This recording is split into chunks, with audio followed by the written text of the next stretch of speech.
যখন মাইয়েতকে কবরে শোয়ানো হয় তখন সে তাকে দাফন করে যাওয়া ব্যক্তিদের হাঁটার খসখস আওয়াজ শুনতে পায়।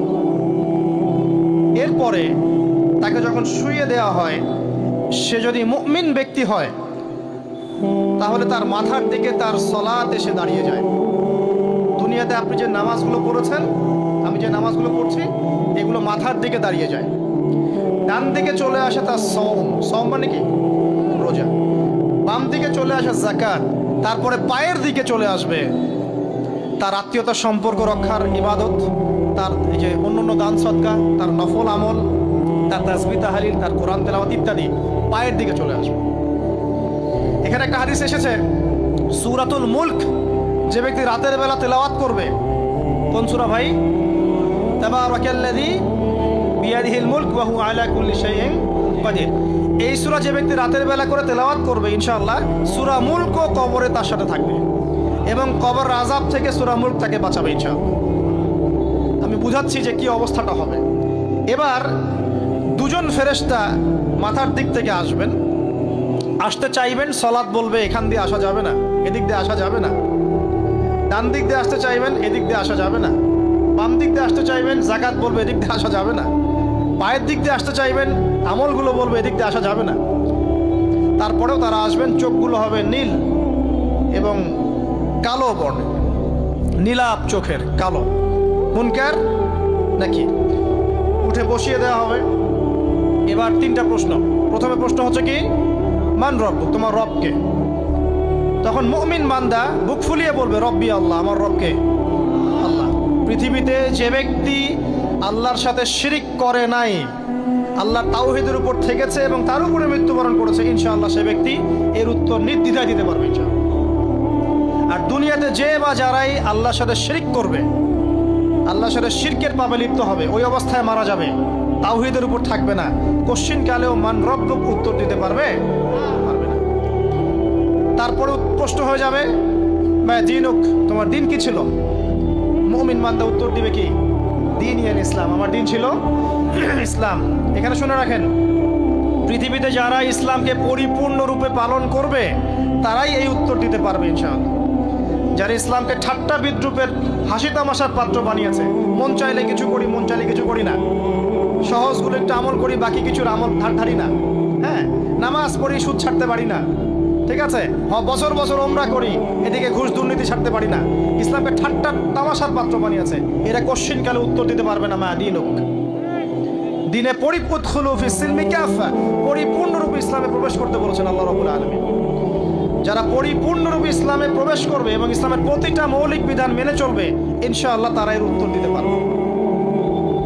এরপরে আসবে তৃতীয় প্রশ্ন। নবী সাল্লাল্লাহু আলাইহি ওয়াসাল্লামকে দেখানো হবে। যখন দেখানো হবে তখন সূর্য যখন ডুবে যায়, যে দৃশ্যটা আমরা দেখতে পারি না, ওই দৃশ্যটা ভেসে উঠবে এবং মুমিন বান্দা অস্থির হয়ে যাবে, বলবে আমাকে ছেড়ে দাও, আমি নামাজ পড়বো। সুবহানাল্লাহ। তার কারণ তার কাছে মনে হবে যে আসরের ওয়াক্ত হয়ে গেছে, আসরের ওয়াক্ত হয়ে গেছে, আসরের ওয়াক্ত চলে যাচ্ছে, আমাকে নামাজ পড়তে হবে। চিন্তা করেছেন? ওই যে একটা হাদিস আছে না, যে 7 শ্রেণীর মানুষকে আল্লাহ রাব্বুল আলামিন আরশের ছায়া দিবেন। তার মধ্যে এক শ্রেণীর মানুষকে, যার অন্তর মসজিদের সাথে ঝুলে থাকে, তার মন মসজিদের সাথে ঝুলেছিল, এই সূর্য ডুবে গেল বলে আমাকে ছেড়ে দাও, আমি নামাজ পড়তে যাব। তখন ফেরেশতারা বলবেন তোমাকে নামাজ পড়তে দেয়া হবে, তবে তার আগে তুমি এর উত্তর দাও। কি উত্তর? এই ব্যক্তির দিকে তাকাও। তখন নবী সাল্লাল্লাহু আলাইহি ওয়াসাল্লামকে দেখানো হবে, সাল্লাল্লাহু আলাইহি ওয়াসাল্লাম দরুদ পড়বেন। বলা হবে যে এই ব্যক্তির সম্পর্কে তোমার কি ধারণা?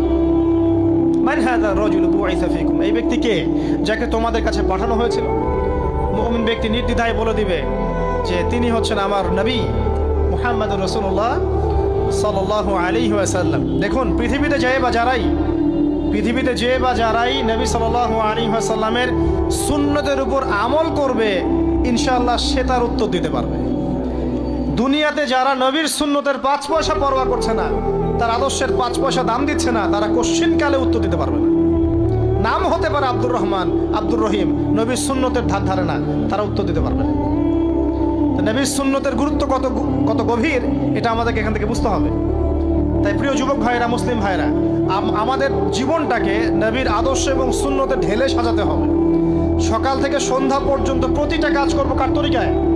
রাসূলের তরিকায়। নামাজ পড়বো তার তরিকায়, রোজা, সিয়াম, হজ, জাকাত, আমল, মুআমালাত, আখলাক সব কার তরিকায়?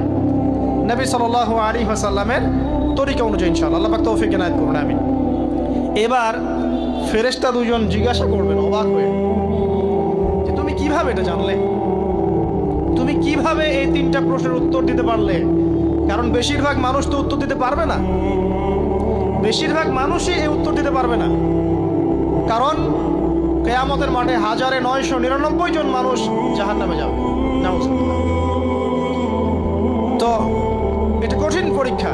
আল্লাহ রাসূল সাল্লাল্লাহু আলাইহি ওয়াসাল্লাম বলেছেন যে নিশ্চয়ই তোমাদেরকে এখানে পরীক্ষায় ফেলা হবে, আর তোমরা যদি এই পরীক্ষা জেনে তোমাদের মৃতদেরকে দাফন করা থেকে বিরত না থাকতে, তাহলে আমি তোমাদেরকে শুনিয়ে দিতাম কবরে কেমন পরীক্ষা হয়।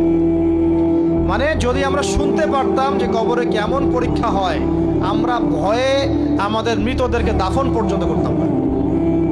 এটা নবীজি বলছেন সাল্লাল্লাহু আলাইহি ওয়াসাল্লাম। তাকে জিজ্ঞাসা করা হবে যে তুমি কিভাবে জানলে এটা? বেশিরভাগ মানুষ তো পারে না উত্তর দিতে। তখন সেই ব্যক্তি বলে বসবে, সেই ব্যক্তি বলবে যে করাতু কিতাব আল্লাহ, আমি আল্লাহর কিতাব এই কোরআন পড়েছি। মুমিন বলবে আমি আল্লাহর কোরআন পড়েছি, ফাআমানতু বিহি, আমি এর উপর ঈমান এনেছিলাম, ওয়া সাদ্দাকতু, এবং সত্যায়ন করেছিলাম। সুবহানাল্লাহ। অতএব দুনিয়াতে যারা দিনের জ্ঞান অর্জন করছে না, কোরআন পড়ছে না, হাদিস পড়ছে না, পড়াশোনার চেষ্টা করছে না, জানার চেষ্টা করছে না, কবরে পার পাওয়া ডিফিকাল্ট আছে। এটা একটা অন্যতম প্রশ্ন। আমরা কিন্তু মনে করি তিনটা প্রশ্ন হচ্ছে, আসলে প্রশ্ন হচ্ছে কয়টা? 4টা। তিনটার পরে আরো একটা এক্সট্রা। কিভাবে জানলে? তখন উত্তর দিচ্ছে আমি আল্লাহর কিতাব পড়েছি, ঈমান এনেছি, সত্য